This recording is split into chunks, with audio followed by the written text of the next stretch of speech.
இனிய தோழி அல்லி பாத்திமா அவர்களின் இப்படிக்கு உனது நான். இந்த தலைப்பே ஒரு ஒப்படைச்சது மாதிரியான ஒரு தலைப்பு. உனது நான் அப்படிங்கிறது. அப்படி நாம் நம்மளை ஒப்படைக்கலாமா ஒருத்தவங்கள்ட்ட? அது சாத்தியம்தானா? ஒரு ஒப்படைப்பு செய்வது அது நமக்கு ஒரு விடுதலையாக கூட இருக்கும். சமயத்தில் எல்லாமே நீ தான், நீ பார்த்துக்குவ அப்படிங்கிற மாதிரி. அப்படி எல்லார்கிட்டையும் நம்மளால் ஒப்படைக்க முடியுமா என்றால் முடியாது. ஆனால் அந்த ஒத்த உணர்வும் அன்பும் நேசமும் உள்ள ஒருவரிடம் அப்படி ஒருவரை ஒருவர் ஒப்படைப்பு செய்து கொள்வது, அதை ஆன்மீகத்தில் சரணாகதி என்று சொல்வார்கள். இந்த பாசாங்கும் போலித்தனமும் இல்லாத அன்பில் ஆண் தன்னை பெண்ணிடமும் பெண் தன்னை ஆணிடமும் ஒப்படைப்பு செய்தது உலகம் தோன்றிய நாள் முதலாக இருந்து கொண்டேதான் இருக்கிறது. பாரதி கூட பாடியிருக்கிறார் அல்லவா, நின்னை சரணடைந்தேன் கண்ணம்மா நின்னை சரணடைந்தேன், பொன்னை பொருளை புகழை விரும்பிடும் என்னை கவலைகள் தின்னத்தகாதென. அதுதான் அதில், என்னை கவலைகள் தின்னத்தகாதென நின்னை சரணடைந்தேன் என்று சொல்கிறார். அப்படி சரணாகதியான முற்றிலும் காதலில் ஒப்படைப்பு செய்த கவிதைகள் தான் இத்தொகுப்பில் உள்ள கவிதைகள். அவ்வளவு நேயத்தோடு இருக்கிறது. நண்பர்களே, உங்களுடைய கவலை எனக்கு புரிகிறது. நான் தேர்வு செய்து வைத்திருந்த கவிதைகளை பெரும்பாலானவற்றை மதிப்பிற்குரிய கவிஞர் ஜெயபாஸ்கரன் அவர்கள் சொல்லிவிட்டார்கள். எனவே என்னுடைய உரையை மிக சுருக்கமாக நான் முடித்துக் கொள்கிறேன். அப்படி ஒப்படைப்பு செய்வதால் தான் சொல்கிறார்கள், கண்ணீரை விட கனமானது இரத்தம், இரத்தத்தை விட கனமானது அன்பு என்கிறார்கள். அன்பு செய்தல் இரத்தத்தை விட கனமானது அன்பு. அதன் கிளைகள் வெளியெல்லாம் எல்லையற்ற தூரத்தையும் இணைக்கும். எங்கோ வெகு தூரத்தில் இருந்து அது ஒரு கரங்களாக, ஒரு மாய கரங்களாக அந்த நினைவு நீண்டு அணைத்து கொள்ளும். அதை கண்ணால் நாம் காண முடியாது. அது கண்ணுக்கு தெரியாத ஒரு கயிறு நம்மை கட்டி இழுத்து கொண்டே இருக்கும். அந்த கயிற்றை, அந்த சக்தியைத்தான் எனது அன்பு சகோதரி அல்லி பாத்திமா அவர்கள் 40 கவிதைகள் ஆக்கியிருக்கிறார்கள். பழனி பாரதி கவிதை கூட நான் ஒன்று முகநூலில் படித்திருக்கிறேன். 100 கிளை நீட்டி 1000 பூ பூத்து லட்சம் இலையசைத்தால் உன் அழகில் எங்கன அமரும் இச்சிறுகுருவி அப்படின்னு எழுதியிருப்பாரு. இத்தனை இருந்தால் நான் என்ன பண்ண முடியும் அப்படிங்கிற மாதிரி. காதலின் கைகள், நேசத்தின் கைகள் அப்படிப்பட்டவை. அந்த மாய கரங்களுக்குள் சிக்காதோர் யாரும் இருக்கவே முடியாது. அருமை தோழி அல்லி பாத்திமா அவர்கள் இனிமையான எழுத்தாளர், கவிஞர் என்பதால் கடிதங்களை கவிதைகளாக அனுப்பியிருக்கிறார். நாமெல்லாம் அந்த 10 பருவத்தில் இருந்தபோது அந்த ஊருக்குள் வருகிற தபால்காரருக்கு அவ்வளோ மரியாதை இருக்கும். காஃபி போட்டு கொடுக்கறது, நான் ஒரு குடும்பத்தில் ஒரு உறுப்பினர் மாதிரியே ஆயிடுவார் கிராமங்கள்லாம். அதை அவர் கொண்டு வந்து அந்த கடிதம் கொடுக்குற வரைக்கும் அதை படிக்கிற அந்த பரபரப்பு, அந்த கடிதங்களின் ஒரு அதில் இருக்கிற சிலிர்ப்பு, வார்த்தைகள், எழுத்து பிழையோடு எழுதப்பட்ட அந்த உணர்வுகள், அதையெல்லாம் இழந்து இன்னைக்கு வேறொரு வடிவத்தில் அது இருக்கிறது. இன்றைய காதலர்களை நான் பார்க்கிறேன், அவர்கள் கடிதங்கள் எழுதி கொள்வதாக எனக்கு தெரியவில்லை. எல்லாமே குறியீடு போல் ஆகிவிட்டது. ஒரு இதயம் படம் போட்டு அதில் ஒரு அம்பு, அதை பார்த்தாலே நடுக்கமாக இருக்குது. இதயத்தில் போய் அம்பு, அது வலிக்காதா, ரத்தம் வராதா? அது எனக்கு என்னமோ அப்படி தான் தோணும் அதை பார்த்தாலே. இப்படி ஒரு குறியீடா மென்மையான நேசத்திற்கு அந்த அம்பு பட்டா என்ன ஆகும் அப்படிங்கிற அந்த பயம்தான் எனக்கு எப்பவும் இருக்கும். அப்புறம் கவிதை என்றால் ஏதோ ஆகாயத்தில் இருந்து ஒரு பரிசு மாதிரி, ஒரு புதையல் மாதிரி, பொத்தனை ஒரு வைரம் மாதிரி ஒருத்தவங்க கையில் கிடைக்கிறது இல்லை. அது ஒன்றும் ரொம்ப பெரிய விஷயம் இல்லை. அது மனதில் நிகழும் ஒரு மெய்யுணர்வு. எது பெரிய விஷயம்னா அது எல்லோருக்கும் நிகழும். அதை மொழியில், எந்த மொழியாக இருந்தாலும் சரி, அதை மொழியில் சரியாக கடத்த தெரிந்தவர்களே கவிஞர்கள் ஆகிறார்கள். அல்லி பாத்திமா அதில் வெற்றி கண்டு இருக்கிறார். நான் 2 முறை படித்தேன். இந்த புத்தகங்கள் எனக்கு தாமதமாகத்தான் கிடைத்தது. அல்லி பாத்திமா அதை ரொம்ப நுட்பமான உணர்வுகளையும், இந்த புத்தகத்தோட முக்கியமான பலமாக நான் பார்க்கறது என்னன்னா, ரொம்ப ஆழ்ந்த உணர்வுகளை மிக எளிமையான வார்த்தைகளில் எழுதியிருக்காங்க. எல்லாருக்கும் புரிகிற மாதிரி. இப்போ நவீன கவிதை புரியாத மாதிரி எழுதுறாங்க இல்லைங்களா, அந்த மாதிரி ஒரு கவிதை கூட அதில் இல்லை.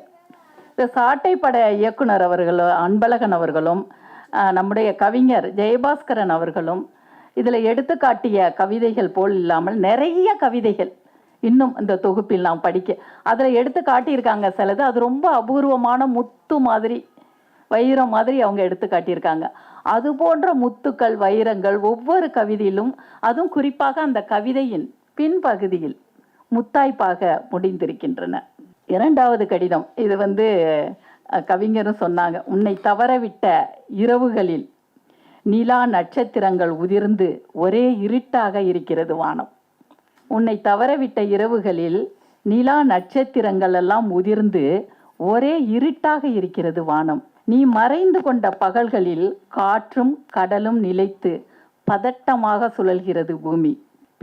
அதுக்கப்புறமும் கொஞ்சம் கவிதை வருது. கடைசியா அந்த கவிதை முடியுது, பிரிந்திருக்க முடியவில்லை, சே என்றாகிறது எல்லாம். இந்த சேல தான் எல்லாமே இருக்கு.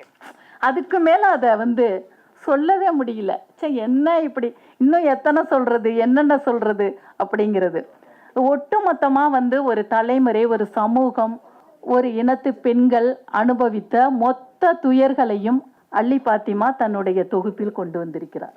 எல்லாருக்கும் எழுத தெரியாது, எல்லாருக்கும் சொல்ல தெரியாது, எல்லா படிக்காதவர்களுக்கும் இந்த உணர்வு இருந்திருக்கும். எல்லாருடைய உணர்வையும் தன்னுடைய எழுத்து மூலமாக அள்ளி பாத்திமா பதிவு செய்திருக்கிறார். அந்த அடிப்படையில் இந்த தொகுப்பு மிக முக்கியமான தொகுப்பு. அதுவும் பெண்களின் உணர்வுகளை அவ்வளவு காதலாக வருகிறதே, அது யாரா இருக்கும் அப்படின்னு தான் யோசிப்பாங்க எப்போ பார்த்தாலும். அது மட்டுமல்ல, நான் இங்கே முக்கியமாக ஒன்று சொல்ல விரும்புகிறேன். அவர்கள் குடும்ப உறுப்பினர்கள் அவங்களுக்கு வழங்குற இந்த ஆதரவு, இந்த அன்பு எப்பவும் இருக்கணும்னு கேட்டுக்கிறேன். ஏன்னா இது ரொம்ப பெரிய விஷயம். இது ரொம்ப ரொம்ப பெரிய விஷயம். நான் எனக்கெல்லாம் அப்படி இது நாள் வரைக்கும் என்ன எழுதியிருக்கேன்னு யாரும் கேட்டதில்லை. நான் எழுதிட்டு இருக்கும்போது ஒரு டீ கூட யாரும் போட்டு கொடுத்ததில்லை. நான் தான் போய் போட்டு கொடுத்துட்டு வருவேன் எல்லாருக்கும் டீ எல்லாம். ரொம்ப எங்கள் பையன்கிட்ட ஒரே ஒரு தடவை ஒரு கவிதை எழுதிட்டு நான் சொன்ன, மழை பெஞ்சுது. அப்போ ஒரு நாய் படுத்து வாசல்ல இருந்தது. அது ஏதோ குளிரில் நடுங்கிற மாதிரி எனக்கு ஒரு எண்ணம். ஒரு கோணி பைய அது மேலே போத்தி விட்டுட்டு அதோட இருந்திருக்கலாம் நான் சும்மா. அதை ஒரு கவிதையாக எழுதி என் பையன்கிட்ட கூப்பிட்டு, தம்பி ஒரு கவிதை எழுதியிருக்கான் அப்படின்னு. ஆனால் நான் மாடியில் உட்காந்து எழுதிட்டு இருக்கும்போது கீழே தோசை சுடுற வாசம் எனக்கு வந்துக்கிட்டே இருந்தது. அவன் ஒரு வார்த்தை சொன்னான், 4 தோசை சுட்டு போட்டான் அந்த நாய்க்கு, கம்முன்னு தானே இருக்கிறான், ஒரே ஒரு பாயமா அப்படின்னா. ஐயோ, நம்ம இதை மட்டும் சொல்லியிருக்க கூட. அன்னைக்கு முழுக்க எனக்கு மனசே சரியில்லை. ஒரு பிஞ்சு போன கோணி பைய போட்டுட்டு அதை ஒரு கவிதை வேற எழுதிட்டு வர்றீங்க என்று ஒரு கடுமையான விமர்சனம். சரிதான், அவர் அது விமர்சனம். நாம எழுதும் போது எல்லாம் சரியா தான் இருக்கும், நாம தான் பெரிய ஆள் அப்படின்னு நினைச்சிட்டு எழுதுவோம். இதை மாதிரி குட்டு நமக்கு விழுந்தாதான் நமக்கு சரியா இருக்கும். அன்னைக்கு முழுக்க மனசு சரி. ஆனா அப்படி இல்லாம எல்லாரும் நின்று இந்த மேடையில அவங்களுக்கான ஒரு ஆதரவா இருக்கிறதுங்கிறது எங்களுக்கே, அதாவது பெண்ணை பொறுத்த வரைக்கும் அவர் எந்த மதத்தில் பிறந்தாலும் எந்த சாதியில் பிறந்தாலும் எல்லாம் ஒண்ணுதான், எல்லாருடைய உணர்வுகளும் ஒண்ணுதான். எனக்கே நீங்க எல்லாரும் பண்ற மாதிரி நான் அதை உணர்றேன். இவ்வளவு சப்போர்ட் இருக்கிறது உலகம் முழுக்க அதிகாரத்துல அரசியல்ல இருக்கிறவங்க நினைச்சுக்கலாம், நம்முடைய அதிகாரத்தால நம்ம ஆட்சி செய்யறதுனால, அதனால தான் அது அமெரிக்காவா இருக்கட்டும் எந்த நாடுகளா இருக்கட்டும் நினைச்சுக்கலாம், அதனாலதான் இந்த உலகம் இயங்குதுன்னு. அப்படி இல்லை நண்பர்களே. இந்த உலகம் இயங்குவது அன்பினால்தான். அன்பினால்தான் விமானங்கள் எல்லாம் அவ்வளவு வேகமாக பறந்து கொண்டு இருக்கிறது, பயணங்கள் எல்லாம் நடைபெறுகிறது. இந்த அன்புங்கிற ஒன்று மட்டும் இல்லைன்னா ஒன்றுமே இல்லை உலகத்தில். வாழ்க்கை ரொம்ப வெறுமையாயிடும். இப்போ அள்ளி பாத்திமாவுக்கு அது ஒரு கவிதை, அவங்களுடைய கவிதையாகவே இதை வைத்துக்கொள்வோம். அவர்களுக்கு வீடு இல்லையா, உணவு இல்லையா, வாசல், அந்த அன்பு, அந்த சாப்பிட்டையா என்ற ஒரு சொல்லுக்கு ஏங்கிதான், அதை சொல்ல நம்ம கேட்கறதுக்கு கூட ஆள் இல்லையே என்பதற்காகத்தான் அத்தனை கவிதைகளும். அப்புறம் ஒவ்வொரு மனசும் அன்புக்காக ரொம்ப ஏங்குற மனசாக தான் இருக்கிறது. அந்த மொழி தான், கவிதைக்கென்று ஒரு மொழி இருக்கிறது. அது எந்த மொழியில் வந்தாலும் அந்த மொழி தான் அள்ளி பாத்திமாவுடைய மொழியாக இருக்கிறது. கண்ணதாசன் ஒரு கவிதை, இந்த நாளில் அந்த கவிதையை சொல்வது உங்களுக்கு திரைப்பட பாடல்தான். உலகம் எங்கும் ஒரே மொழி, உள்ளம் பேசும் காதல் மொழி, ஓசையின்றி பேசும் மொழி, உருவம் இல்லா தேவன் மொழி. அதை வந்து கடவுளின் மொழிங்கிறாரு, உருவம் இல்லா தேவன் மொழி. அடுத்து சொல்லுவாரு, ஒன்றே வானம் ஒன்றே நிலவு, ஓடி சென்ற ஆண்டுகள் கோடி, காதல் பேசி கவிதையில் ஆடி கடந்து மகிழ்ந்த கவிஞர்கள் கோடி, கோடி மனிதர் பேசிய பின்பும் குறையில்லாமல் வளர்வது காதல். எவ்வளவு பேர் பேசிட்டாங்க. கோடி மனிதர் பேசிய பின்னும் குறையில்லாமல் வளர்வது காதல். இது இங்கதான் அள்ளி பாத்திமா வர்றாங்க. நாடு விட்டு நாடு சென்றாலும் தேடி சென்று சேர்வது காதல். அந்த மனசு போயிடும் அங்க, அதுதான் காதல் அப்படின்னு.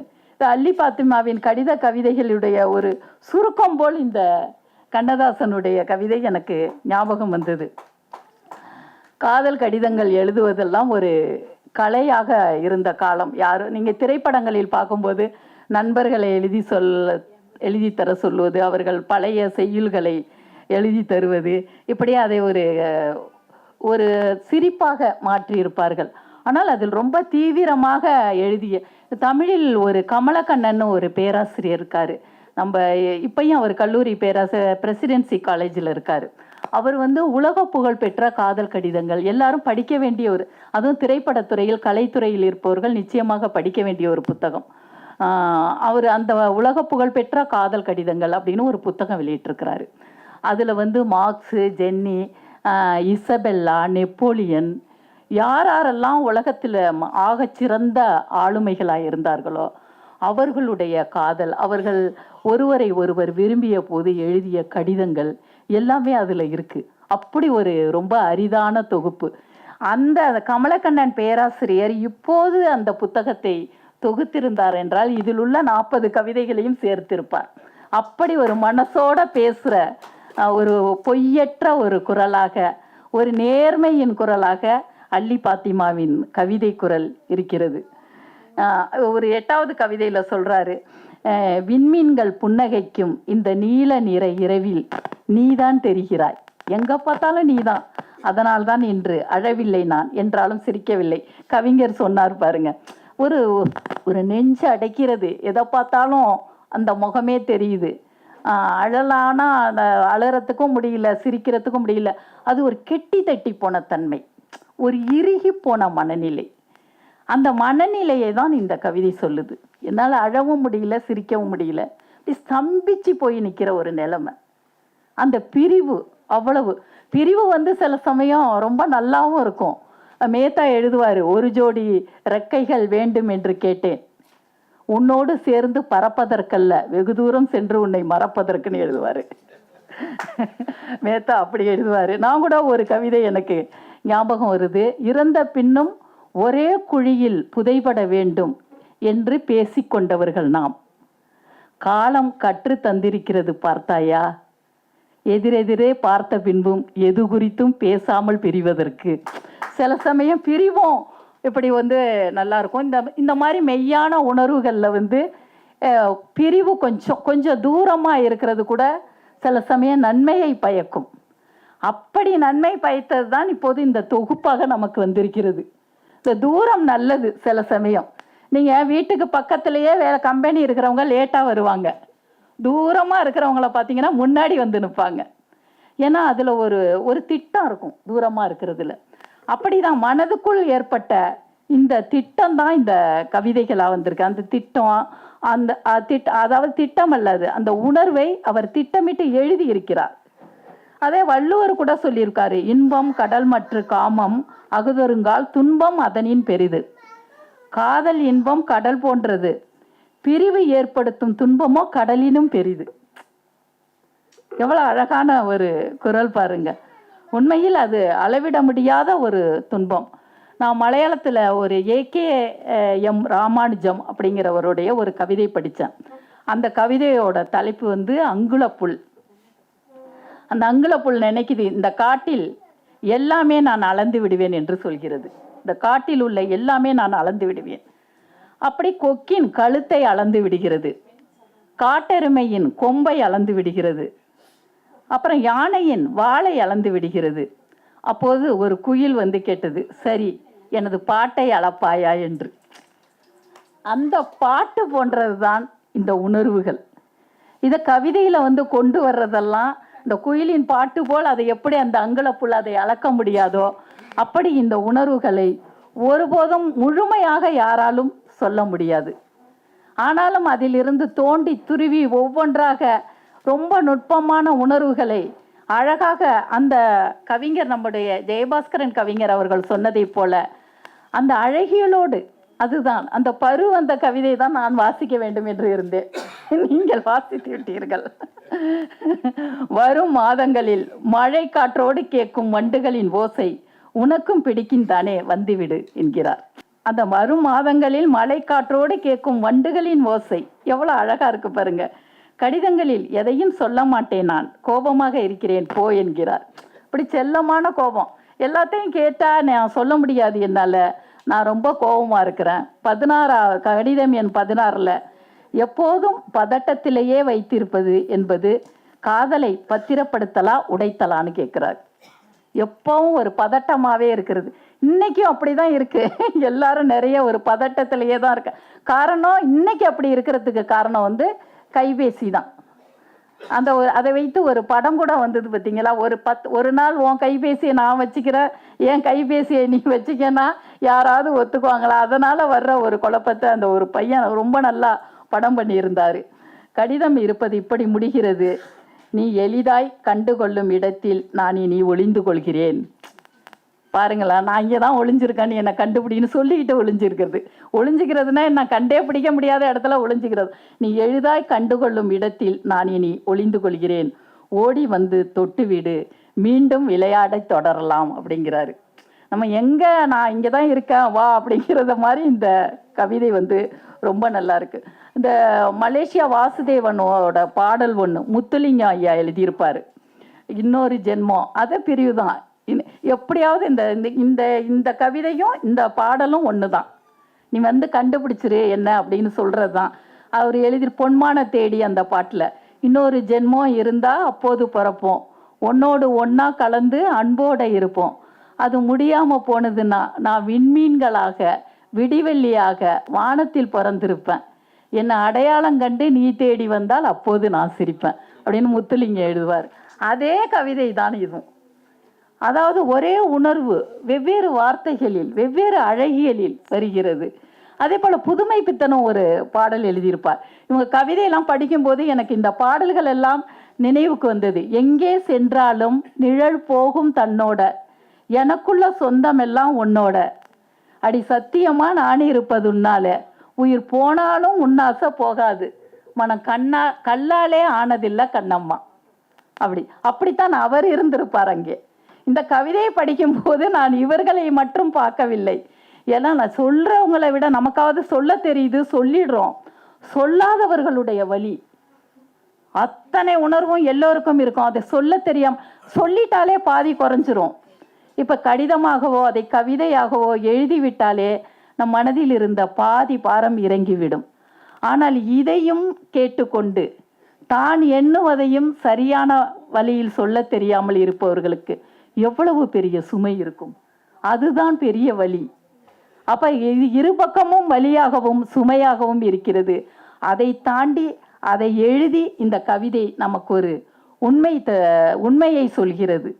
உண்மை கசக்கும் என்று யார் சொன்னதுன்னு ஒரு இடத்துல கேட்குறாங்க. உண்மை கசக்கும் என்று யார் சொன்னது? உண்மை வலிக்குங்கிறாங்க. எப்போ பார்த்தாலும் நமக்கு அப்படி சொன்னபடியே நம்ம பழகிட்டோம். இதில் முதல்ல எழுதியிருக்கிறாங்க, கவிதைக்கு பொய்யழகு இல்லை, கவிதைக்கு மெய்தான் அழகு. உண்மை கசக்காது, உண்மை வலிக்கும். கசப்புனா கூட நம்ம டக்குன்னு அதை முழுங்கிட்டு தண்ணி குடிச்சிடலாம். ஆனால் வலி வந்து அது தீர்ற வரைக்கும் நம்ம காத்திருக்கணும். அதுக்கான நிவாரணியை நம்ம தேடி போகணும். இப்போ உண்மை வலிக்கும் அப்படிங்கிறது வந்து இவங்க வந்து அதை உணர்ந்து எழுதும்போது அது ஒரு ஆமா இல்லை அப்படின்னு எல்லாருக்குமான ஒரு அதிர்ச்சியாக அது இருக்குது. கவிக்கோ அப்துல் ரஹ்மான் அவர்கள் எழுதுவார்கள், இந்த காதல்ங்கிறது மனிதர்களை வந்து அடிமைப்படுத்துகிறதா. நான் ஒரு வெளிநாட்டு கவிதை படித்தேன், எனக்கு 2 விஷயங்கள் பிடிக்கும். ஒன்று காதல், இன்னொன்று சுதந்திரம். காதல் என்றால் உயிரையே தருவேன், விடுதலை என்றால் காதலையே தருவேன் என்று, விடுதலை முக்கியம் என்று. கவிக்கோ அப்துல் ரஹ்மான் ஒரு கவிதையில் சொல்லியிருக்காங்க, காதலில் சிறைப்படுவது சுதந்திரத்தை விட சுகமானதல்லவா. அது ஒரு மாயை தான், ஒரு மாயையான சிறை தான். அன்புக்கு கட்டுப்படுவது உரிமையை விட உன்னதமானதல்லவா. வேர்களை விலங்கு என்று நினைக்கும் மரங்களுக்கு பூக்கள் கிடைக்குமா. வேரெல்லாம் எனக்கு விலங்கு போடுற மாதிரி இருக்கு அப்படின்னு சொல்ற அந்த மரங்களுக்கு பூக்கள் கிடைக்குமா என்று கேட்கிறார். கூடவே அவரே சொல்கிறார், பயணம் என்ற ஒரு கவிதையில், உங்கள் பயணம் சப்தத்தில் இருந்து மௌனத்திற்கு செல்லும் இசை போல் இருக்கட்டும் என்கிறார். சத்தத்திலிருந்து மௌனத்திற்கு செல்லும் இசை போல் இருக்கட்டும். பாத்திமாவுடைய கவிதைகளும் அந்த ஆழ்மன சத்தம், அந்த ஓசை, அந்த ஓசையை அவராலேயே தாங்க முடியாது. அதையே கேட்டு கேட்டு யாருக்கும் தெரியாத ஒரு குரல், தனக்குத்தானே பேசிக்கொள்ற அந்த குரலை, அது சத்தமாக இருக்கிறது, அதை மௌனமான இசை போல ஆக்கியிருக்கிறார் அவர் கவிதையாக. அதுதான் இந்த கவிதையினுடைய வெற்றி. எரித்து எரித்தே நின்றால் நினைவுகள் அழிந்து மனக்குறிஞ்சியும் முல்லையும் முறைமை திரிந்து வெற்று பாலை என்றாக அதா சொல் என்கிறார். எவ்வளவு எரிக்க முடியும்? அதுதான் கவிஞர் சொன்னார், ஒரு காடு எரியும் போது சந்தன மரங்களும் சேர்ந்து எரிந்து விடுவதை போல ஒரு இப்படி உணர்வுகளை கொளுத்தி கொளுத்தி எரிந்து கொண்டே இருந்தால் அது வற்றி போகாதா, அது எரிந்து போகாதா, அது கரிந்து போகாதா என்கிறது தான் அந்த கவிதை. இதை ஒரே ஒரு சங்க கவிதை மட்டும் சொல்லிவிட்டு நான் விடைபெற்றுக் கொள்கிறேன் நண்பர்களே. இந்த பிரிவு எவ்வளவு கொடுமையானது என்பது இங்கே பலருக்கும், அது ரொம்ப ஃபேமஸான கவிதை தான், எல்லாருக்கும் தெரிஞ்ச கவிதை. களம் செய் கோவே களம் செய் கோவே என்று ஒரு கவிதை. அந்த பாடலில் என்னன்னா, களம் செய்கிறவர் என்ற பானை செய்பவர், வனைபவர், அவர்கிட்ட ஒரு பொண்ணு சொல்லும், நிச்சயமாக இதில் பேர் இல்லைன்னே நான் கூகுளில் சர்ச் பண்ணி பார்க்கும்போது இதுக்கு பேர், இதை எழுதினவர் யாருன்னு தெரியலங்கிறாங்க. இன்னொரு இடத்துல இன்னொருத்தர் பேரை போட்டிருக்காங்க. எது சரின்னு தெரியல, மறுபடியும் பார்க்கணும். ஆனால் இதை கண்டிப்பாக எழுதினவங்க ஒரு பெண்ணாக தான் இருக்கணும் அப்படின்னு நான் உணர்ந்தேன். அந்த பெண் சொல்கிறா, அந்த பானை செய்யும் குயவரே, பானை செய்யும் குயவரே, அப்பையெல்லாம் நாமெல்லாம் மரணித்தால் பெரிய பானையில் தாழியில் வச்சு புதைக்கிற பழக்கம். நீ ஒரு தாலி செய்யும்போது ஒரு பெரிய தாலி 2 பேர் வைக்கிற மாதிரி ஒரு தாலி செஞ்சுடு. ஏன்னா நீ இப்படி சக்கரம் அப்படியே சுற்றுது, அந்த சக்கரத்தில் ஒட்டிகிட்டு இருக்கிற பள்ளி அப்படியே சுற்றி சுற்றி அந்த சக்கரத்தை வர்ற மாதிரி நான் அவனை ஒட்டி சுற்றி சுற்றி வந்தேன். அவன் இன்னைக்கு இல்லை, என்னால் தாங்க முடியல, அதனால் நீ அவனுக்கு செய்கிற தாலியிலேயே எனக்கும் சேர்த்து பெருசாக செஞ்சிரு அப்படின்னு சொல்கிறது அந்த பாடல். அப்போ பிரிவு எவ்வளோ சங்கடமான ஒரு உணர்வு என்பதை அந்த காலத்திலிருந்து இந்த காலம் வரைக்கும் நம்ம அதை சொல்லிக்கிட்டே வரோம். எப்படி 2000-3000 ஆண்டுகள் சங்க இலக்கியத்தில் இருந்து இன்று அல்லி பாத்திமா வரை, அதற்கு பிறகு அவருடைய பெயர்த்திகள், எங்களுடைய பெயர்த்திகளும் அதை சொல்லிக்கொண்டே வருவாங்க. அது காலத்தால் மாறாத ஒரு உணவாக, எப்படி நிலவு மாதிரி, நட்சத்திரம் மாதிரி, சூரியன் மாதிரி இந்த பிரிவும் உலகத்தில் இருந்து கொண்டே தான் இருக்கிறது. இதை எல்லோரும் அனுபவித்து கொண்டே தான் இருக்கிறார்கள். அதை பாத்திமா போன்ற சிலருக்குத்தான் அழகாக சொல்ல தெரிந்திருக்கிறது. அந்த சொல்லும் கவிதையும் அந்த பிரிந்து கிடக்கும் அத்தனை மனங்களுக்கும் ஒரு மயிலிறகை தொட்டு மருந்து போடுவது போல், அதுவும் குளிர்ந்த மருந்து போடுவது போல் ஒரு ஆறுதலாக இருக்கும். நமக்கும் இப்படித்தானே, அதுதான் சொன்னார் கவிஞர். இந்த புத்தகம் வாங்கி படிக்கிறவங்களுக்கு நாம இப்படித்தானே உணர்ந்தோம், நமக்கும் இப்படித்தானே அப்படிங்கிறத அவங்க உணர்வாங்க. அப்படி அவர் உண்மையாக பேசியிருக்கிறாரு கவிதையில். அது மற்றவர்களுடைய உணர்வாக இருக்கலாம், தன்னுடைய உணர்வாக இருக்கலாம், எதுவானாலும் அது உண்மையை பிரதிபலிக்கிறது. எல்லோரும் சொன்னதான். சல்மா ரொம்ப அழகாக பேசிட்டு போனாங்க. அவங்க சொன்னாங்கல்ல, ஒரு பெண்ணாக பிறந்தா அது நீதானா அப்படிங்கிற மாதிரி எல்லாரும் பார்க்குறாங்கன்னா, அதையே கவிஞரும் சொன்னார். ஒரு படைப்பு மனம் என்பது எப்படி இருக்கும் தெரியுமா? ஒரு வண்டி மாடு அப்படியே நுரத்தல்ல அந்த வண்டியை இழுத்துக்கிட்டு போகுது, அவ்வளோ சோமா அந்த வண்டியில். அதை பார்த்தா கூட கண் கலங்குறவங்க தான் படைப்பாளியாக முடியும். அந்த மாட்டிற்காக எவ்வளவு சுமையை அது இழுக்கிறது, எவ்வளவு கஷ்டப்படுகிறது, என்ன உச்சி வெயிலில் அதுக்கு நாக்கு தள்ளி போகுதே, அது எப்படி, அதனுடைய கஷ்டம் யாருக்கு தெரியும் என்று கஷ்டப்படுபவர்கள் தான் படைப்பாளி ஆகிறார்கள். பிறருக்காக, பிறருடைய கஷ்டத்தை எல்லாம் பெரிதாக நினைப்பவர்கள் தான் கவிஞர்களாகவும் எழுத்தாளர்களாகவும், மனிதர்களும் அப்படி இருக்கிறார்கள். எவ்வளவோ பேரை நாங்கள் பார்க்குறோம், யார் ஆடுனே தெரியாது. கிராமத்துல எல்லாம் தண்ணி மேய்ஞ்சிட்டு போகிற ஆடு மாட்டுக்கு தண்ணி வைப்பாங்க, கழனி தண்ணி கழுவுனதா வைப்பாங்க. உங்கள் ஆடாங்க அப்படின்னா இல்லைங்க, யார் ஆடோ தெரியல, தாகமாக இருக்குது. எல்லோருக்கும் அந்த உணர்வு இருக்கிறது. மரணத்தை கடந்தும் சேர துடிப்பது தான் அந்த நேசம் என்ற உணர்வு, உண்மையான உணர்வு. அதுதான் ரூமி ஒரு கவிதையில் சொல்லியிருப்பார், சரி தவறு என்பதற்கு அப்பாற்பட்டதொரு வெளி உண்டு, அங்கு சந்திப்பேன் உன்னை. எப்படி இருக்கு பாருங்க, சரி தவறு என்பதற்கு அப்பாற்பட்டதொரு வெளியுண்டு, அங்கு சந்திப்பேன் உன்னை. அதாவது நான் செத்து போனாலும் உன்னை பார்ப்பேன் அப்படிங்கிறது தான் அந்த கவிதை சொல்கிற ஒரு உண்மை. அதுதான் அந்த பிரிவினுடைய சக்தியாகவும் இருக்குது. கவிஞர் வாசித்த அந்த கவிதையை நானும் வாசிச்சுட்டு விடை பெற்றுக்கொள்கிறேன். கடிதம் 6. தூரமாய் எங்கிருந்தோ வலசை வந்திருக்கும் வாலாட்டி கிளிகளில் 2 நம் தோட்டத்து கனிகளை இணைந்து சுவைக்கின்றன.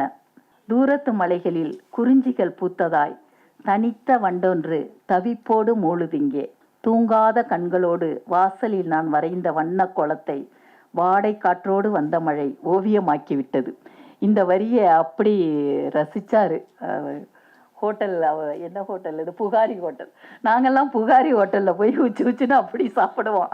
ஆனால் அவர் இவ்வளோ பெரிய அவர் கவிஞர் படிக்க படிக்க ஆஹா ஓஹோ அப்படி ஒரு ரசனையான மனிதராக அவர் இருந்ததால் தான் அப்படி ஒரு நல்ல உணவை வழங்குகிறார் என்று நினைக்கிறேன். எல்லாவற்றிலும் அந்த சுவை அப்படி ஒரு ரசிச்சாரு. அந்த ரசிச்சதை நான் ரசிச்சிட்டு இருந்தேன். வாழை குலை ஈன்று இருக்கு, வாடாமல்லி தழைத்திருக்கு, அன்று நீ நட்டு வைத்த அவரையும் பூத்திருக்கு, முற்றத்து முருங்கையில் முற்றிவிட்ட காய் 4, மிளகாய் செடிக்கு அருகே கத்திரையில் பிஞ்சி 2, மேலும் என் முகத்தில் புதிதாய் பரு 1. இந்த பரு எதற்காக வரும் என்பது எல்லாருக்கும் தெரியும். ஏதோ ஒரு ஆசைப்படும் காலத்தில், ஒரு பருவ காலத்தில் பெண்களுக்கு முகப்பரு வரும். அப்ப இவர் எப்படிப்பட்ட அந்த ஆசையோடு அந்த நினைவோடு இருக்கிறார் என்பது, அது எவ்வளவு பெரிய வலியை தரும் என்பதையெல்லாம் இவ்வளவு நுட்பமா அழகியலோட ரொம்ப அழகா சொல்லியிருக்கிறாங்க. அல்லி பாத்திமா அவர்களுக்கு என்னுடைய நெஞ்சார்ந்த வாழ்த்துக்கள். என்னன்னா நான் பெண்களால் தொடர்ந்து எழுத முடியாது. இப்போ நான்லாம் எழுதுவேன்னா திடீர்னு ஆர்ப்பரித்து ஒரு ஆறு ஓடுற மாதிரி எழுதுவேன். திடீர்னு என்ன தஞ்சை மாவட்டத்து ஆறு மாதிரி தான், என் தஞ்சை மாவட்டங்கிறதுனாலயே என்னன்னு தெரில. திடீர்னு பார்த்தீங்கன்னா மே மாதம் சுத்தமாக காஞ்சி கிடக்கும். அப்புறம் ஆடி 18க்கு ஆர்ப்பரிக்கும். அப்புறம் கொஞ்சம் மணல் திட்டா தெரியும், தண்ணி அங்கங்கே கிடக்கும். ஒரே சீராக உட்கார்ந்து அதே உணர்வோடு கொண்டு செலுத்தி எழுத முடியாது. ஆனால் அல்லி பாத்திமா எல்லாவற்றையும் புறந்தள்ளி விட்டு அதை எழுதி கொண்டிருக்கிறார். ஒரு வீராங்கனையை போல, ஒரு ஜான்சி ராணியை போல எழுத்தில் அவர் ஒரு வாளெடுத்து வீசி கொண்டிருக்கிறார். அந்த வீச்சு இன்னும் இன்னும் அதிகமாகட்டும். அது எல்லோருக்கும் அது ஒரு பெரிய ஒளியை ஏற்படுத்தட்டும். சகோதரி அல்லி பாத்திமா அவர்களுக்கு என்னுடைய நெஞ்சார்ந்த வாழ்த்துக்கள். நன்றி. இந்த வீடியோ உங்களுக்கு பிடிச்சிருந்தா லைக் பண்ணுங்க, ஷேர் பண்ணுங்க, கமெண்ட் பண்ணுங்க.